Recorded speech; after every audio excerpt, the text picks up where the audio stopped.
تین قسم کے آدمی جنت میں داخل نہ ہوں گے، ایک دھوکہ دینے والا، دوسرا بخیل اور تیسرا احسان جتانے والا۔ جس شخص سے کوئی علمی مسئلہ پوچھا جائے اور وہ اسے چھپائے تو قیامت کے دن ایسے شخص کے منہ میں آگ کی لگام ڈالی جائے گی۔ تندرستی کی حالت میں آدمی کا 1 درہم صدقہ کرنا موت کے وقت 100 درہم صدقہ کرنے سے افضل ہے۔ جب ظالم کو ظلم کرتا دیکھیں اور اس کے ہاتھ نہ پکڑیں تو عنقریب اللہ تعالیٰ اس پر عذاب عام نازل کرے گا۔ جو شخص دوسرے مسلمان کو کافر کہے تو ان دونوں میں سے ایک ضرور وہ کافر ہو جاتا ہے۔ جب تم تعریف میں مبالغہ کرنے والوں کو دیکھو تو ان کے منہ میں خاک ڈال دو، یعنی ان کی خوشامد کو قبول نہ کرو۔ وہ شخص ہمارے گروہ سے نہیں جو چھوٹوں پر رحم نہ کرے اور بزرگوں کا ادب نہ کرے۔ بے وقوف کو اس کی حماقت کی مانند جواب مت دیں، ایسا نہ ہو کہ تو بھی اس کی مانند ہو جائے۔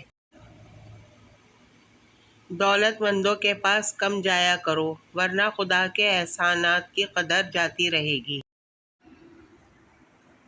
ہر امت کے لیے ایک فتنہ ہے، میری امت کا فتنہ مال ہے۔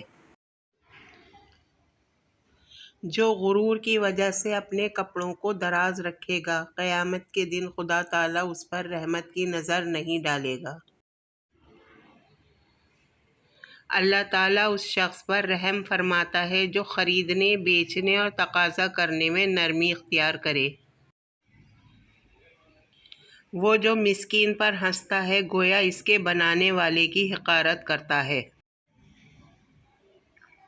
ایک مخلص اور دانا دوست پھلدار درخت کی مانند ہوتا ہے، اگر اس کے نیچے بیٹھو گے تو سایہ دے گا اور اگر اوپر چڑھ گئے تو پھل پاؤ گے۔ سلام کرنا، مجلس میں دوسروں کے لیے جگہ چھوڑنا اور مخاطب کو بہترین نام سے پکارنا محبت بڑھاتا ہے۔ اگر میں ایسی حالت میں مر جاؤں کہ اپنی محنت سے روزی تلاش کرتا ہوں تو مجھے اس سے زیادہ پسند ہے کہ خدا کی راہ میں نمازی ہو کر مروں۔ نیکی کے عوض نیکی حق ادائیگی ہے اور بدی کے عوض نیکی احسان ہے۔ کم بولنا حکمت، کم کھانا صحت، کم سونا عبادت اور عوام سے کم ملنا عافیت ہے۔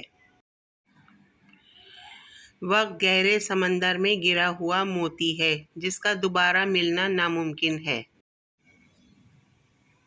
کامیابی صرف جھکنے سے ہی نہیں ملتی، کبھی کبھی آپ کو سر اٹھانا پڑتا ہے اپنے حق کے لیے۔